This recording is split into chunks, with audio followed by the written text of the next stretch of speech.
Hey, Rory. Hello. How are you today? Good. How are you? I am good. I'm so happy to see everybody here. And Kelly and I are working on scheduling out the next quarter. So, for those of you who are here today, we have Clare, Callison, and Quinn talking about a topic that they just did a webinar on. So, having policies for open adoption, matching your marketing. It's super interesting and I think elicits a lot of conversation. Ann Dunn's coming next week, and we'll have the schedule out shortly so that you all can see and start inviting your staff. Other housekeeping as people are joining us, we have received, excuse me, some folks have filled out the form to present here on Wednesdays and lead us through conversation. Kelly can probably put that in the chat, or I can grab it. Got it. And we're starting to, so if you have filled out that form, we're going to start circling back to folks and start scheduling those out. So we had some really great ideas generated from there. And again, we're just going to keep that open forever. So people can submit ideas. And I know last week we were saying this week would be Ann Dunn, so we're saying that again. So I'm going to sound like a broken record there. But today we have some awesome content. Whether or not you have watched that webinar, I think this is super, super important and kind of pushing us towards what's next for the conversation of open adoption. And I will let you all introduce yourselves. Two of my favorite people, Caitlin and Claire, here today to talk about open adoption and marketing and making changes in your internal policies to be more inclusive. So take it away, Caitlin and Claire. I'll go first, I guess. My name is Caitlin Quinn, and I'm the Director of Operations for HeartSpeak, which is a national nonprofit really dedicated to making marketing a little bit more accessible, a lot easier to implement for staff and volunteers of all levels. And I was so excited to be able to work on this project with Claire. Thanks, Caitlin. Can you hear me okay? Is my audio there? It's a little quiet. Oh, okay. Weird. I don't know. Is that a little better? Yes. A lot. Okay. Sometimes my headphones act up. It's weird. Yes, I know many of you. Good to see you all. Happy Wednesday. It's already Wednesday. Yes, we're almost there. I'm Clare Callison, and I work for AMPA. I'm the Maddie's National Pet Supply and Demand Director. Long title means I focus primarily on rescue partnerships nationally and internationally now, working with our friends in Canada. Hi, Kathy.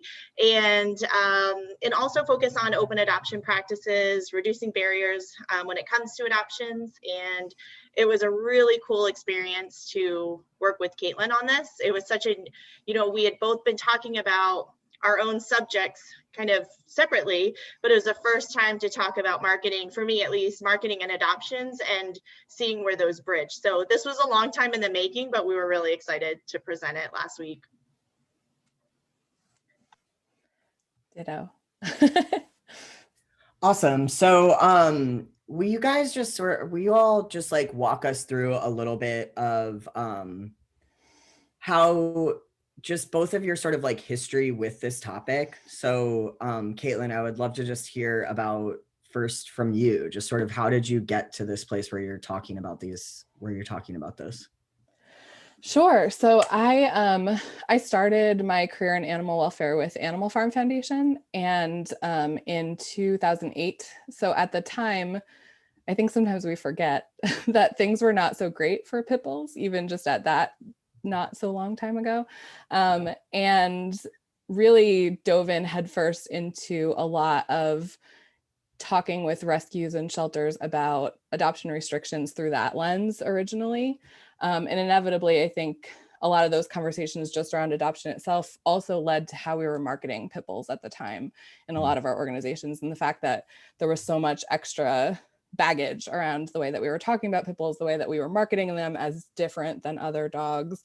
So that was really where my eyes were kind of open to animal welfare in general, but especially kind of being able to talk about large and medium-sized dogs in our shelters through that lens of community perception and kind of what we were bringing to the table sometimes from within animal welfare of putting up those barriers. And that in some ways, some of what we were dealing with at the time was a self-created problem in a lot of areas. So that is how I spent almost 7 years of my original career in animal welfare. And at the time that I left Animal Farm, we were actually had our staff embedded in our local county shelter. So I had 2 years of that in bed where I was running our adoption program through our county shelter, which gave me a whole new, lens and appreciation for actually running an adoption program and being able to really put myself literally in the shoes of someone who is dealing with the public every day and really kind of having to overcome those hurdles myself of, working with other staff members on reducing our barriers to adoption and being able to open up the adoptions that we were doing at that facility. And then I started with HeartSpeak, which was really kind of narrowed my lens to adoptions. But I think I try as often as I can to really put back on the operational hat and look at how we are connecting marketing to so many of the other things that are happening in our shelters, because I think sometimes that's where the divide comes in, right? We're like, oh, marketing, that's all external, but we forget that marketing is a big part of how we design programs and how we implement programs and how we're constantly framing things for the public. So that's really where my, I'll step off my soapbox, but that's where my passion for how useful and important marketing kind of comes in. Thanks, Caitlin. I think it's really an interesting journey that you've been on to get here. And I think it's great for people to sort of hear the context of all of this and the work that you've done in the past. And yeah, I'm just such a big fan of the work that you also did at Animal Farm and of course, HeartSpeak. So Claire, same question, like you're the guru, all things transport and moving animals around and all of this. You also have a huge history in animal welfare and animal sheltering, but when it comes to open adoption, how did you get here? Sure, and I'll try one more time. Is the volume okay? No. I was hoping I could. I love my headphones so much. It's time to retire them. Yeah, so I feel like I kind of stumbled into it. I really started at San Antonio, the city shelter there. And I remember just like not quite understanding how big the issue was and the volume of the problem. But I remember like during my first week of training and being on the job, the adoption area room was the same room that they were walking dogs and bringing cats through to go be euthanized for lack of live outcomes or lack of space, whatever you want to call it. And so for me, embrace, like it was like a natural fit in terms of seeing that, making that connection of if I could do more adoptions, these animals don't have to die. And so for me, I was like immediately on Craigslist and Yahoo groups and all of the old school kind of websites and things. But to me, it came naturally. But I remember, even as a person, kind of finding my own internal sort of bias, right, of different people or how someone looks, and then being in a position of training other people about how to do adoption. So I feel like I've definitely felt how those barriers could happen and why restrictive policies are put into place. But for me, it always tied back into life saving. So it's just like that internal struggle of, how to see the good in people, even during like the toughest of days. And I think that's the core of open adoptions, is just letting go of those controls, truly trusting people that as much as you see the bad stuff, the, cats being abused and dogs coming in on chains and horrible cruelty and neglect, that there's still such good out there. And we're doing harm by closing our doors and making more barriers. But, and something that we touched on in the webinar is that I think one of the problems I see now is Adopters Welcome, Rory, you always remind me this, came out like 10 plus years ago by HSUS. It's amazing manual, nothing like it. We kind of push everyone to go look at Adopters Welcome if they haven't seen it or read it. But I think that's almost problematic because I think people feel like, I know it, our organization's already embracing this. That's like sheltering 101. But that is, I think, is where trouble can come, because the thought that you're done, that there's no room to grow, that you don't have any barriers creep up, that you're as open as can be, I think that's where trouble can happen, because we're never done. You know, even at APA, we're like ripping through our process yet again, and we're finding more, you know, significant barriers in our own process. So I think that just that feeling of like a continuous journey, we always have room for improvement or growth, no matter how great our organization is. I think is just the core of the messaging. It'll never be an old message, you know?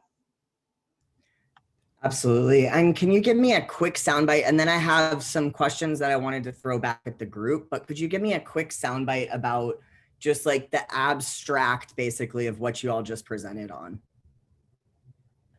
Sure. Caitlin does a much better job. So it was really, it really was this meeting of the minds between Claire and I of just how do we talk about open adoptions in a new way. And what we came to is that we're often in silos when it comes to the way that we're promoting animals for adoption, and then what people are encountering through customer service or through an adoption process. So it really grew out of that idea of, let's put these two things back together and talk about how marketing and adoption policies can really work together to maximize life saving. Amazing. So I just want to make sure, I know that we use so much jargon in animal welfare, but could somebody speak up and just say how you think, or give some examples of how closed adoption is still happening within organizations, how closed adoption still shows up, whether in your organization or other places? Because I think sometimes we say this, and we've been saying this for so long, that we forget that we're still doing these things. So could someone just give me one example of how closed adoption might still be happening in your community, in your organization?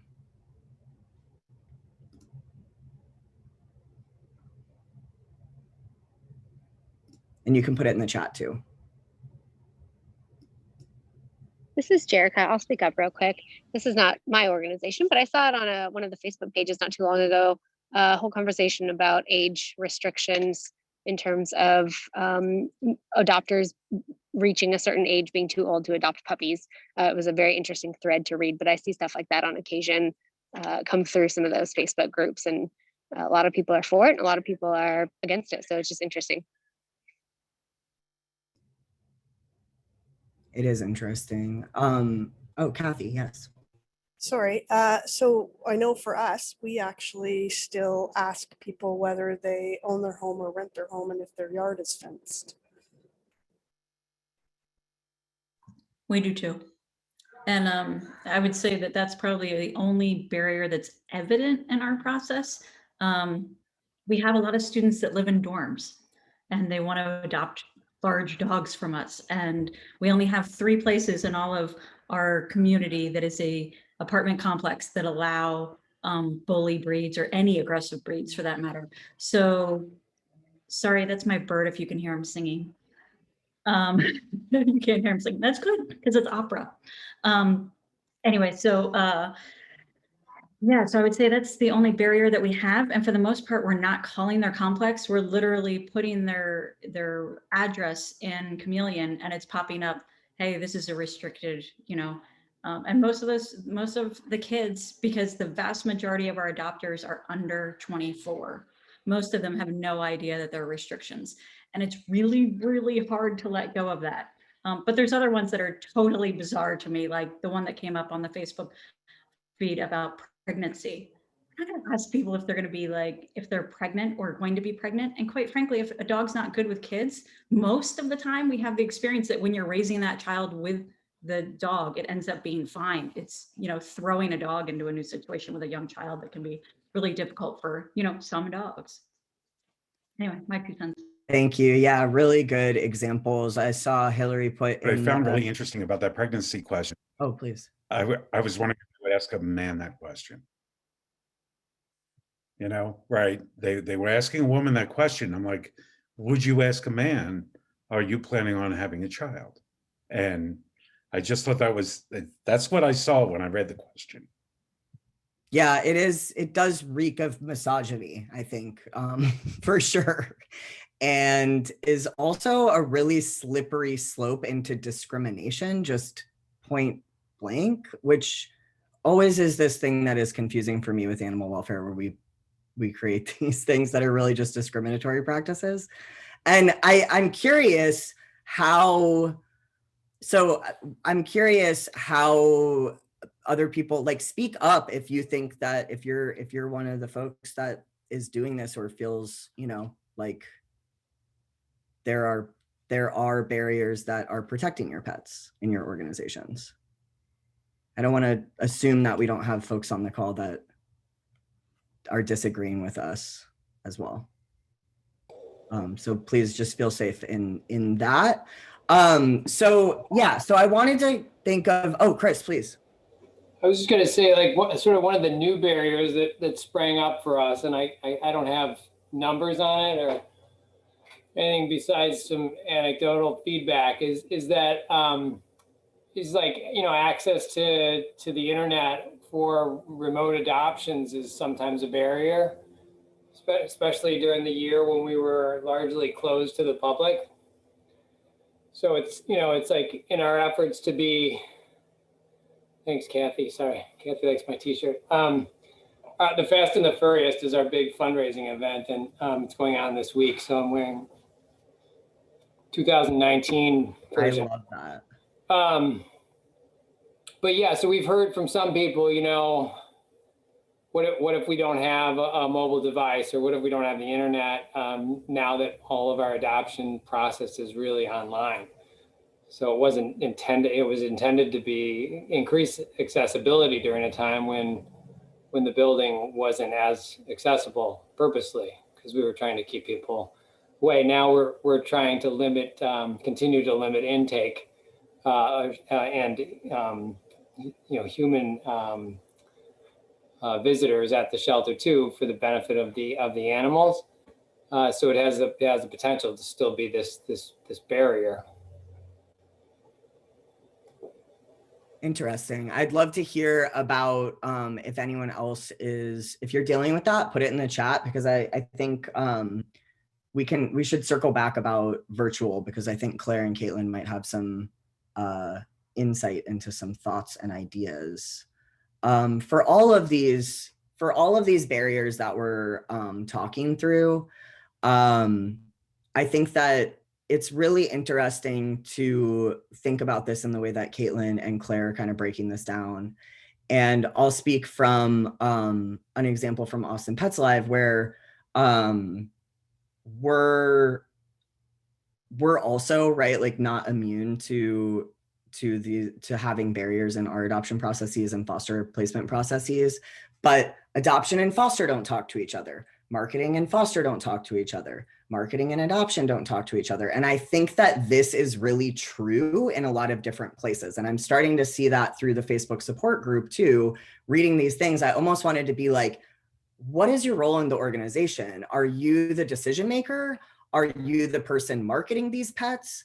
And for Caitlin and Claire, like, what questions should we be asking to folks that are putting what should we be saying to folks that are putting these barriers in place? Like, let's use the pregnancy example, because I think we all agree that unless someone disagrees, and please, like, speak up if you do, but I think we all agree that that's really taken this to the next level, right? Like, we're at this point just being comfortable with being prejudiced, right? Yeah, and Caitlin says it best, so I want you to talk about it, Caitlin, in terms of like what our intentions are for marketing, just sort of like that welcoming feeling we're putting out, and then sort of what the experience is when people come in. Do you want to talk about that? Because you say it so well in terms of like what our intention is with marketing. Yeah, I think it's just, sometimes it's a really good reminder to consider why we are marketing. And I think we don't often get that opportunity because we get so sucked into the day-to-day grind, and we're just kind of putting one foot in front of the other. And part of that checklist of things to do in the day is often like post on Facebook or post on Instagram. And I think that I'm a big fan of like, if we can take a moment like this kind of forum and pause and just ask ourselves why it is that we're marketing. I think the answer to that question usually is that we're trying to reach new people in our audiences because we need more animals to get adopted, and we can't keep adopting them out to the same people.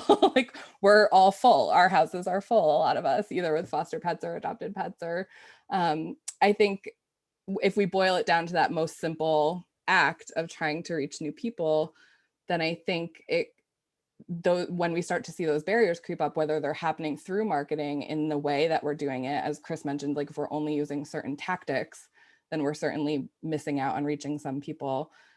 Or if we are trying to get our word out wherever we can, but it's laden with exclusivity, and you can only partake in our mission if you are this kind of person, or you can only partake in this part of our mission, which I think is a whole other discussion, where we offer some services to some members of the community, but oftentimes don't offer adoption to those same people in our community who maybe need to partake in vaccine clinics and spay-neuter clinics and things like that. So I'll avoid taking that total left turn. We can circle back to that. But I think to kind of go back to the question, like, I think that just remembering why it is that we're doing this, like what the reason for pet adoption is. Like, we don't just acquire pets out of thin air and decide that we're going to adopt them out. We're acquiring them, and we need to move them through our systems pretty quickly in a lot of cases. And marketing becomes a vessel for reaching new people who can partake in that side of our programming. And I think we forget that connection sometimes. That's super helpful. And Sharon, I saw your comment in the chat, and I hope it's okay that I'm going to call on you and ask you to just explain what you said by your social media channels are speaking to those who already follow you. How are you extending that reach?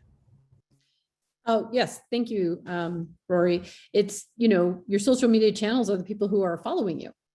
So they're already a champion or following you or interested in you and know what you're doing and want to hear more. So how are you extending that reach? Because if you're only posting on social, you're only talking to the people who already know of you.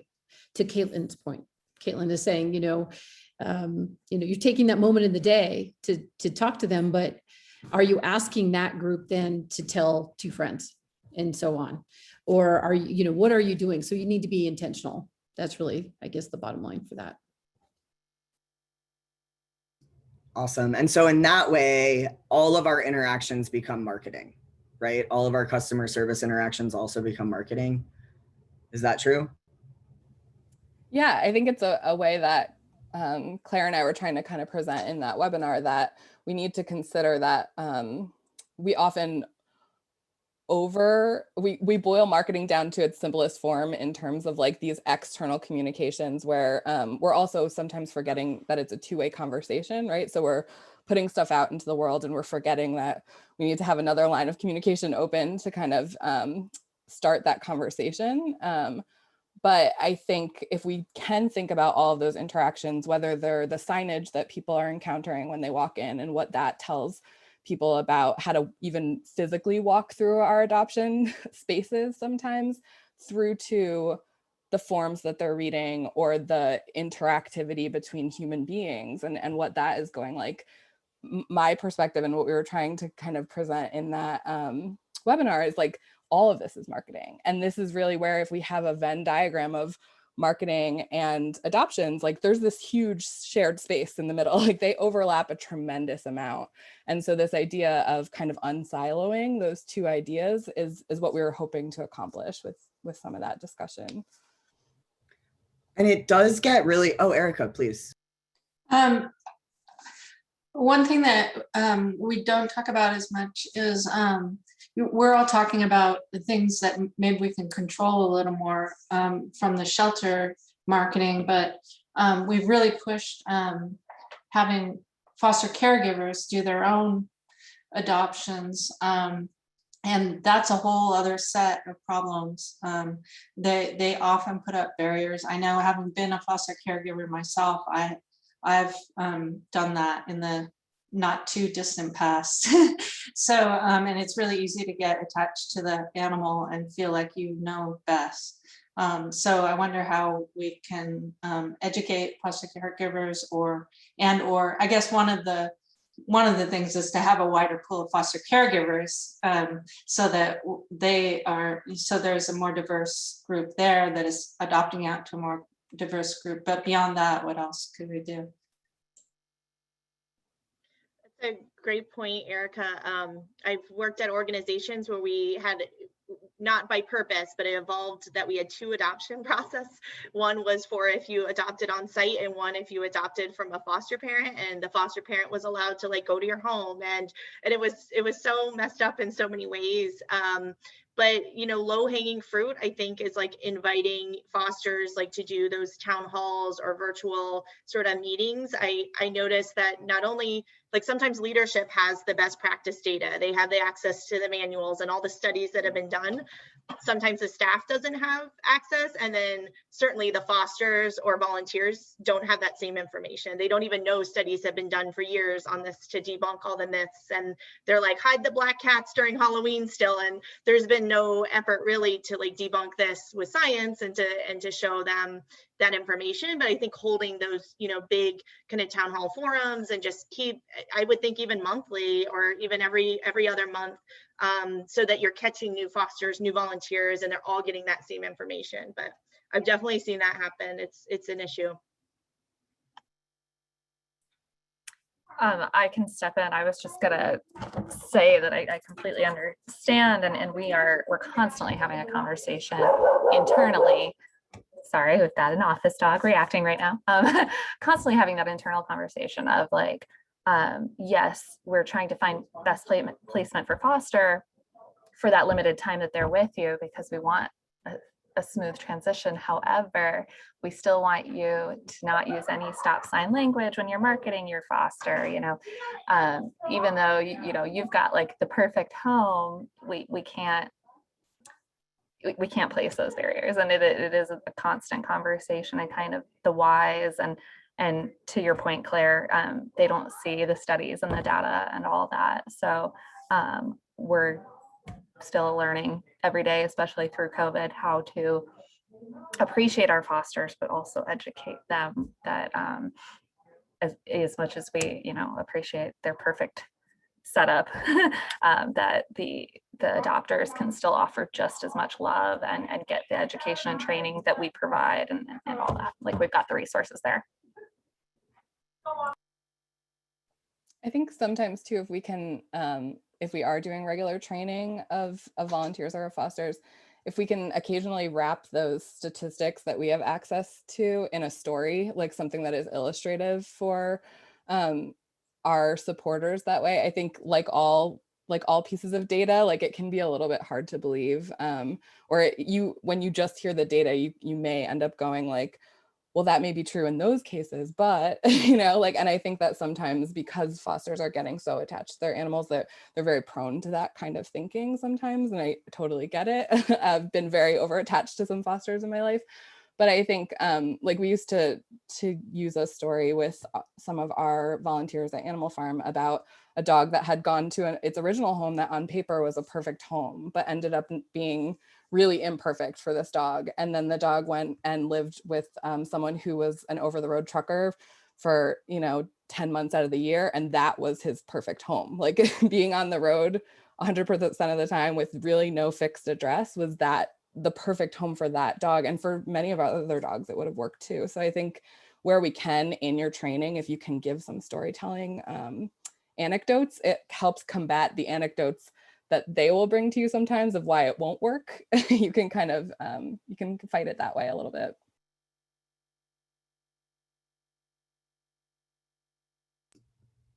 I'm just feeling into like the Zoom silence these days. I'm trying to like make more space with the Zoom silence. So I actually, Rory, I forgot to say one point Yeah, I was going to make really quick is that we've recently had a lot of staff foster again, which they weren't doing for quite a while. And I think that really kind of shifted perspective too. So I would say for like organizations that maybe haven't had as many staff members fostering lately, like rotate that and have them give their feedback, because, you know, even like one of our directors admitted last week that she was feeling the pains of passing on that animal, right?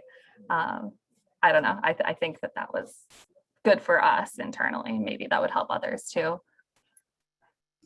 Yeah, that's such a good reminder, right? That like these things, that we are going to sometimes be the people putting the barriers in place.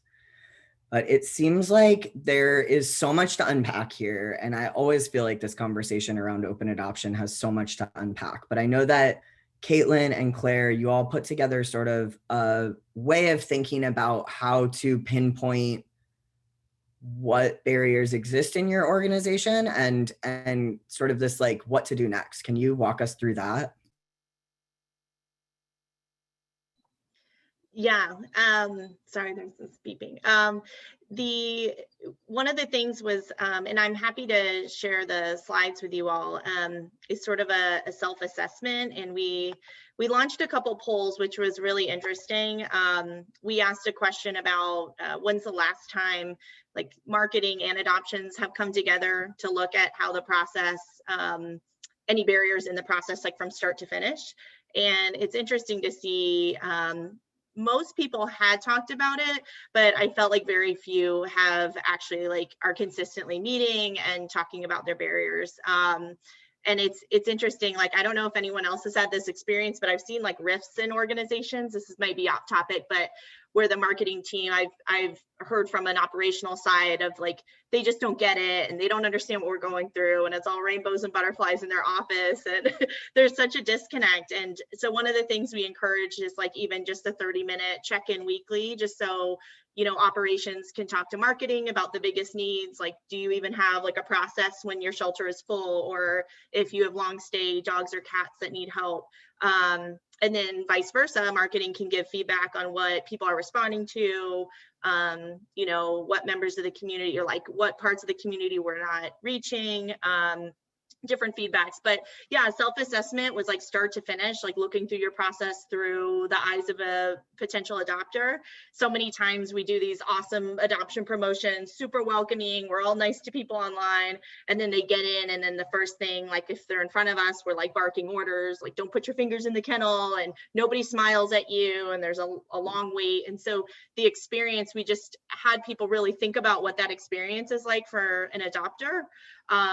And also knowing just lack of response too, just the power of even responding to someone like, hey, is that cat still available? And so often we see, and I don't want to focus too much on social media, but so often we see like no response, and just the, you know, just how powerful that can be to just even provide a basic response, or to email someone back when they're inquiring about adoption. We know that's like from Adopt a Pet, that's the #1 reason why adoptions aren't coming to fruition, or why people weren't able to adopt, is they never got a response from the organization. So super important. Yes, Veronica, we talked a ton about customer service, but I think just asking those, you know, self-assessment, the last thing we wanted everyone to reflect on is when's the last time, or have they ever looked at their process through a DEI lens, in terms of what we're talking about, like everything from discrimination to, are you only targeting certain areas of your community, whether it's consciously or not unconsciously, like different neighborhoods that maybe are more affluent or something. So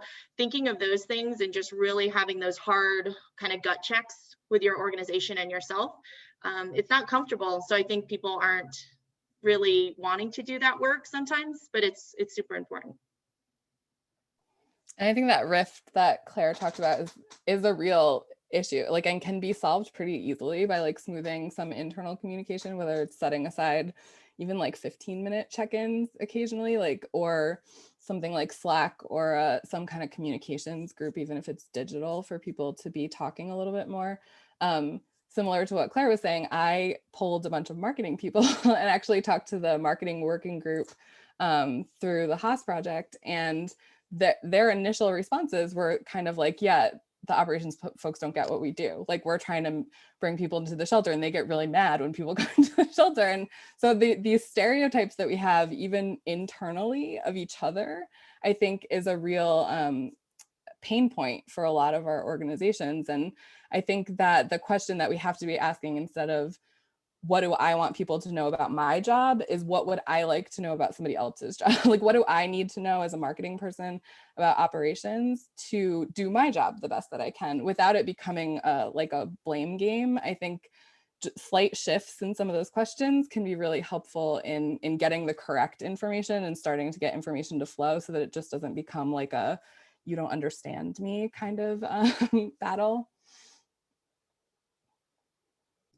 So for leadership on the call, is that a possibility? Like, I think this is like sort of a new, I mean, kind of a cutting edge idea of looking at where do these things match up. But for those of you who are directors, do you see the possibility of having your marketing and your foster teams meet up to look at the ways that they're marketing versus foster applications, all of these things? Kathy from Canada. So I agree completely, and I have tried for years. I posted in the chat, one of the challenges we have is that because we're a municipal government, our strategic communications group is a corporate group. We don't have anybody specific to our division. Like they certainly have assigned a representative, but the Stratcom group is working on the marketing and communications for the entire city. So lots of things take priority. And I know that in past years, we've sat down with our Stratcom rep and worked through an annual work plan.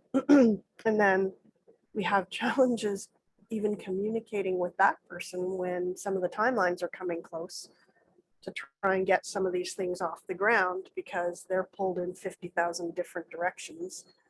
And to some degree, that was an organizational decision about, you know, centralizing some of the core functions or what people saw as core functions, because they did it with finance and IT and policy and a bunch of those things. But what it has meant to us is literally we just lose access to those resources. So we've got some pretty talented people in animal services that are really doing our own marketing. And every now and again, somebody in corporate wakes up and goes, well, wait a minute, people shouldn't be having their own Facebook and Instagram pages and accounts and things like that. It should all be corporate. And it's like, well, that would work for me if you guys could tell my message, but you can't. So, and you don't seem to have time to, so sorry.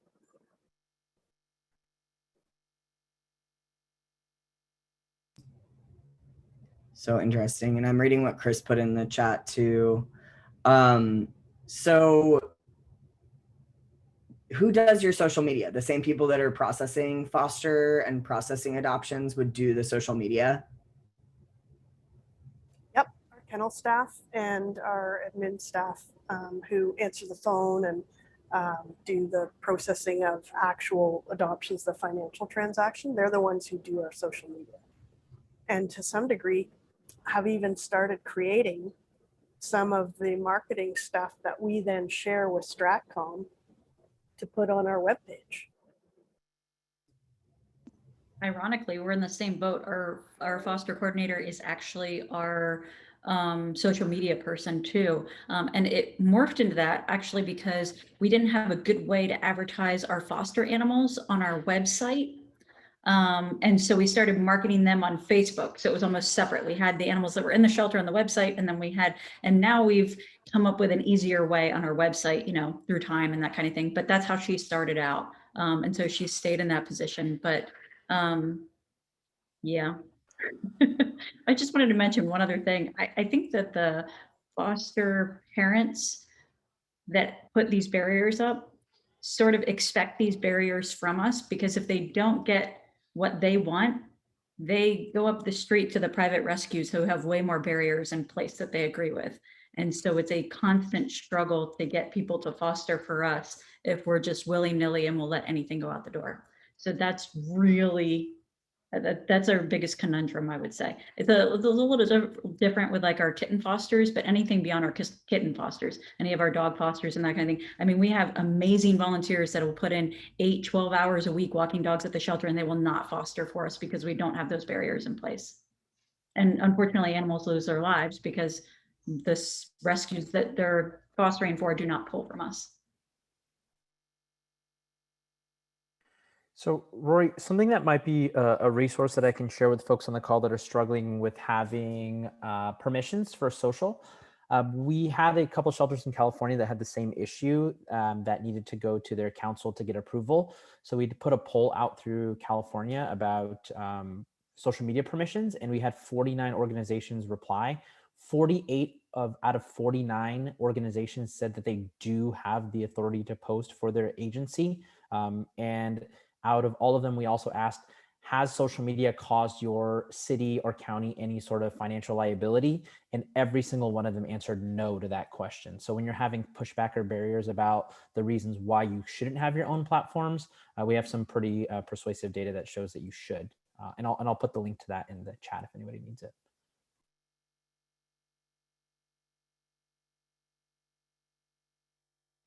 So interesting. Thanks, everyone.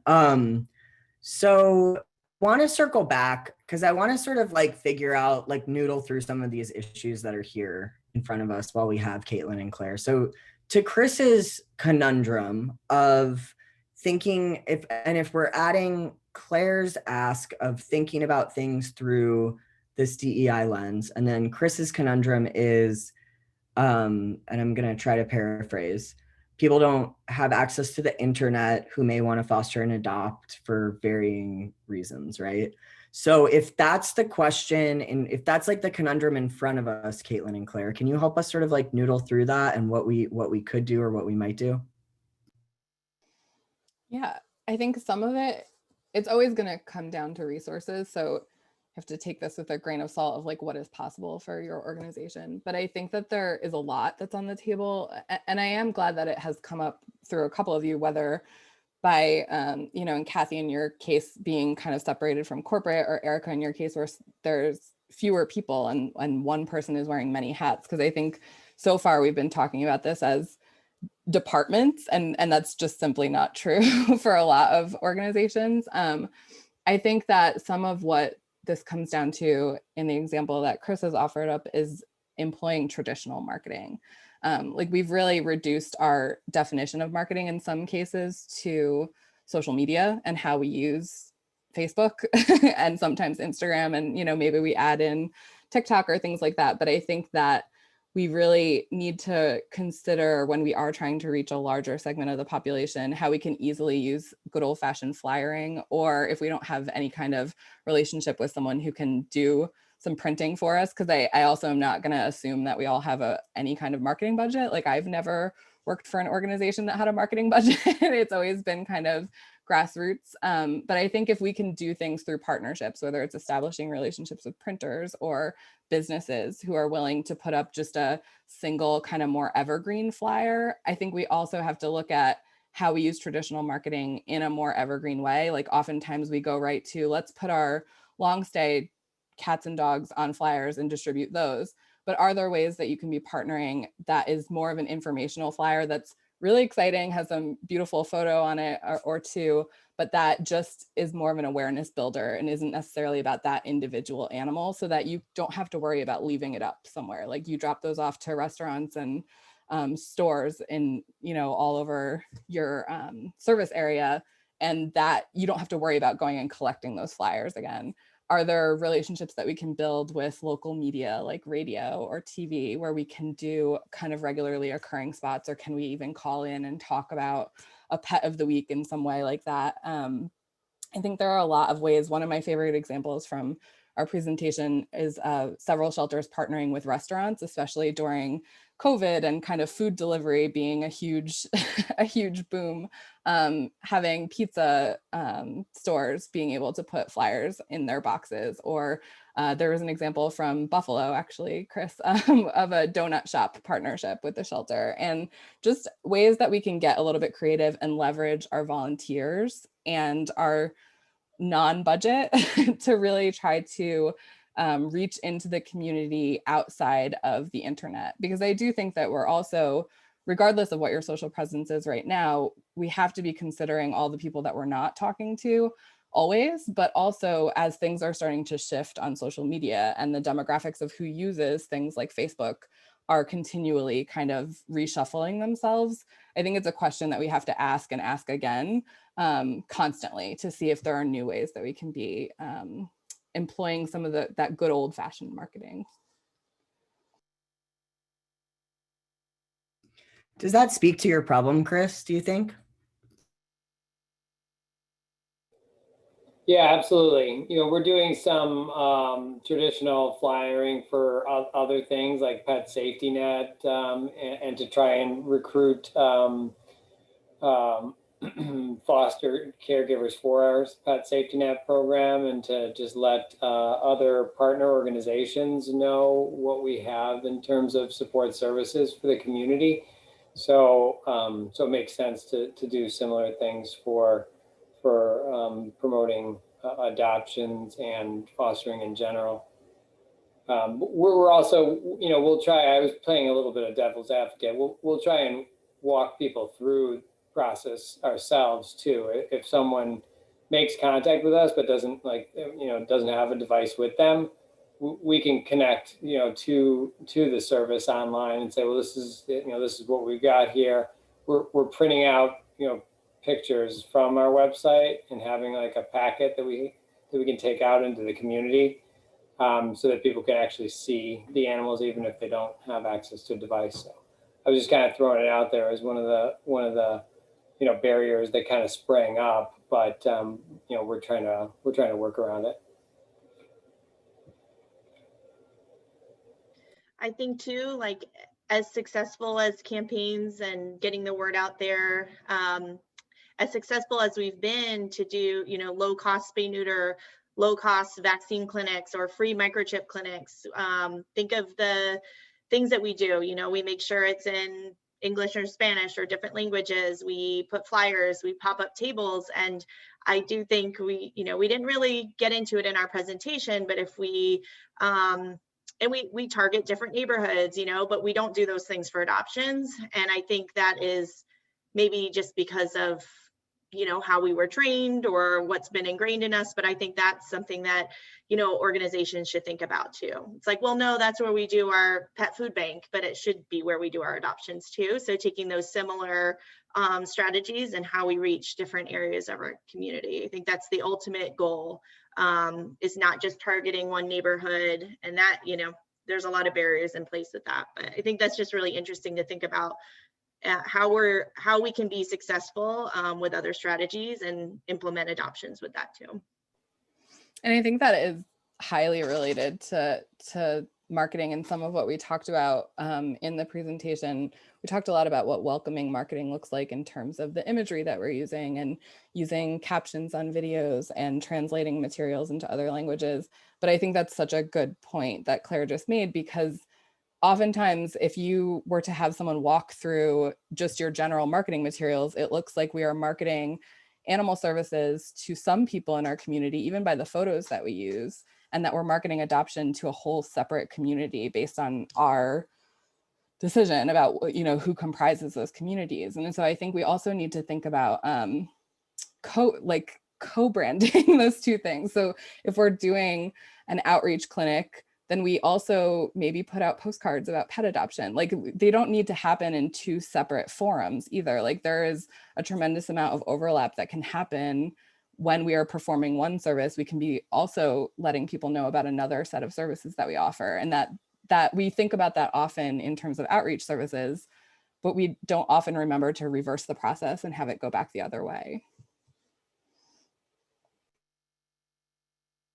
Right, like, why aren't we inviting people who have reached out to us about rehoming to our adoption events and having them rehome their pets at our adoption events? Is anyone doing that? That's something I've wanted to do forever. Like, bring your dog down to the adoption event. We're going to have adopters. Or, even having foster animals that need to go home at outreach events. I mean, right? And adoptable animals too. So I think there's so many things that these things just need to meet up. Are there any good examples of, I know that Michigan Humane, for example, was doing a job fair at the same time as outreach events, which I thought was so awesome. Does anyone else have any examples of like breaking down this line between community and people receiving services? So community would be like people we're bringing in, adopters, fosters, all of these things. And then people receiving services would be like people standing in line for the free microchip. Like this seems to be like a line. Are there other examples of anything that you all are doing that are breaking down this line?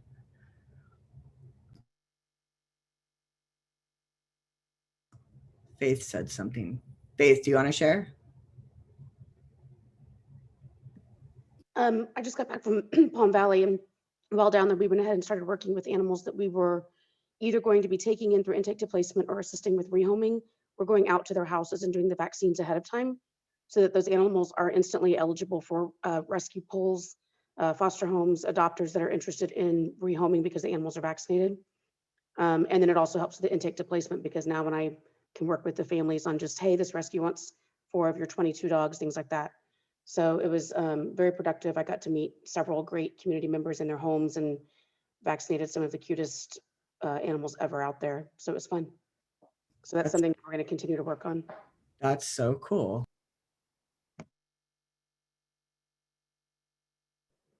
So yeah, I see Sharon's posted in the chat about something that's happening at Front Street, and I'm part of the Integrating One Health Working Group. So we've heard there about some of the things that are happening in San Diego predominantly, or Washington, with services now.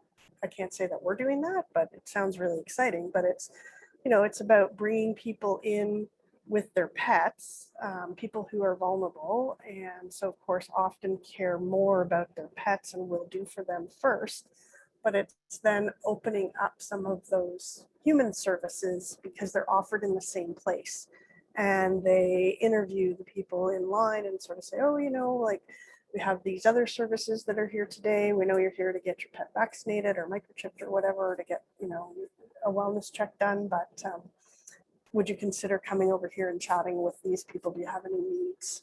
And they're finding that there's a lot more uptake from the vulnerable populations of the human social services and health services as a result of getting them through the door with their pet to get their pet cared for.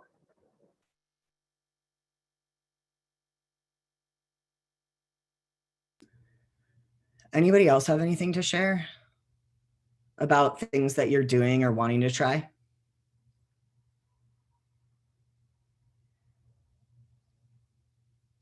Is anyone doing anything for their current staff in this space? Also, I know I'm going on a little off topic here, but I'm curious if people are also offering the support services that they offer to their community to staff, or if that's not something that we are doing yet, or there's reasons why we can't.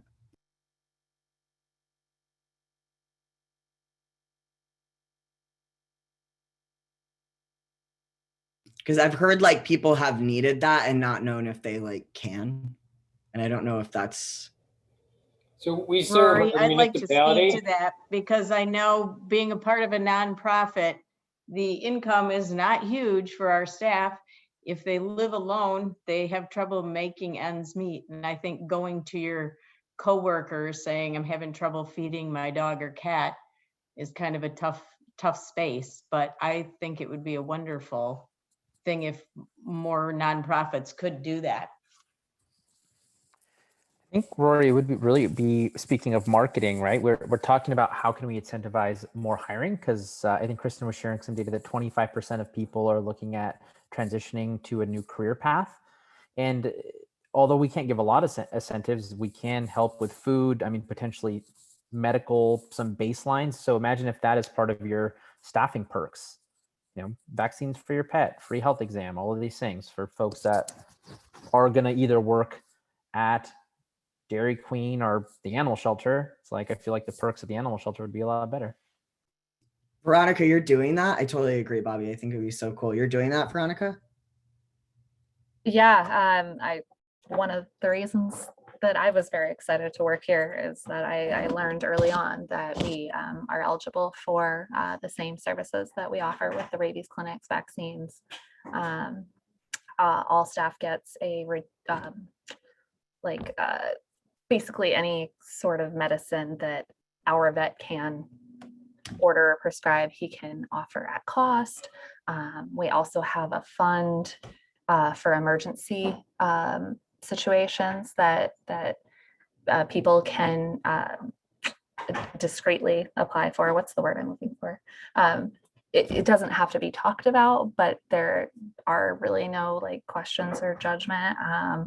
And I would say, I feel like almost every staff member has taken advantage of the perks at some point or another. And that's part of the reason that we all keep adopting and fostering too, is because we're able to, even if we're not making $1 million. So it's Kathy from Canada, and much like Erica, we used to offer a lot of those things to our team, but we had to stop because working for a municipal government, you can't be seen to be getting perks as a result of your employment. The challenge for me with that is that our part-time staff are very badly paid in comparison to our full-time staff, and they're doing the same job essentially. So I was never a big supporter of that change specifically for our part-time staff, but it had to be a blanket overall decision, which is unfortunate because, to Veronica's point, like, these are the people that are helping us help the animals too. And especially with the part-time staff, we wouldn't be able to function without having these part-time staff. So we penalize them by not paying them appropriately. We penalize them by not giving them the same uniform complement that we do full-time staff.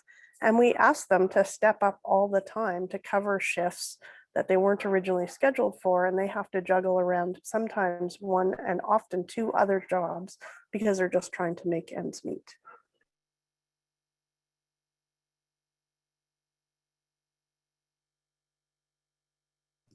It's fascinating how much this varies, right? I mean, it's wild, because I think that's true. What you all are speaking to would have been true, I think, in Tucson too, where they used to offer a lot more. But then, Chris, you're municipal, and you're saying you can if they live where the services are being offered. Yeah, I went through the same thing as Kathy, though, where we used to do it, and then it was like kind of caught somebody's attention or somebody asked a question. And so, like when we started doing free adoptions, we extended that to all city employees. So it was like not an issue where animal services folks got a discount that other union members didn't get. So that's how we addressed that one. And then in terms of vaccinations for pets or other services, we stopped doing those for all staff, but I didn't see any reason why I would disqualify people who are city residents that I know are income qualifying without even asking the questions about their income, or they would be eligible based on what we know that their annual income would be from the part-time position that they had. So when we had clinics last spring, there was 2 or 3 of my employees were outside in line in between cars waiting for their spot, like on duty. They went out and got the animals vaccinated, and then went back to work. That's what Detroit Animal Care and Control is doing as well. If they live within the city limits, then they qualify for the same benefits that the city residents get, even if they're employed by them. Interesting. Awesome. Well, this has been great. This hour flew by for me. I hope that it was meaningful for all of you. And thank you so much, Caitlin and Claire, for being here. We'll get the schedule out to you all soon. And next week, we'll have Ann Dunn talking about some of the things happening in Oakland. So around diversity, equity, and inclusion, specifically anti-racism happening in Oakland. So we will talk soon. Thanks so much. Bye. Thanks, Caitlin. Thanks, guys. Thank you.